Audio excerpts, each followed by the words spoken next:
பெம்பெம் fees எடுத்துட்டியா? Miss, Bajaj ஃபைனான்ஸ்ல இருந்து என் அப்பாவை ஏமாத்திட்டாங்க மிஸ். உங்க அப்பா நம்பர் கூட? Miss 00000 miss. ஹலோ, பெம்பெம் அப்பாவா? நான் தான் பெமோட அப்பா. பொண்ணு சொன்னா ஃபீஸ் காசை பஜாஜ் ஃபினான்ஸ்ல ஏமாத்திட்டாங்களாமே, அப்படியா? மேம், பஜாஜ் ஃபைனான்ஸ்ல இருந்து எனக்கு ஃபோன் பண்ணாங்க. அவங்க ப்ரீ அப்ரூவ்டு லோன் ஆஃபர் பண்ணாங்க. ஆனா அவங்க அப்ஃப்ரண்ட் ப்ராசஸிங் ஃபீஸை சென்ட் பண்ண சொன்னாங்க. அவங்க ஜிபே நம்பரையும் எம்ப்ளாயி ஐடியும் வாட்ஸ்அப்ல அனுப்பிச்சு காசு போட சொன்னாங்க. லோனே வரல மிஸ். உங்களை வேற யாரோ ஸ்கேம் பண்ணிட்டு இருக்காங்க. ஓ அப்படியா?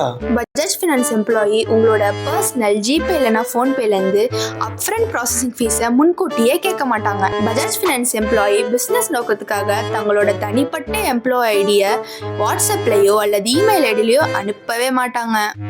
அப்போ அவ்வளோதானா? கவலைப்படாதீங்க. சைபர் கிரைம் ஹெல்ப்லைன் நம்பர் 1930க்கு கால் பண்ணிடுங்க. இல்லைன்னா கீழே இருக்கிற வெப்சைட்டை பாருங்க. இந்த வெப்சைட்ல கம்ப்ளைண்ட் ரெஜிஸ்டர் பண்ணுங்க. தேங்க்யூ.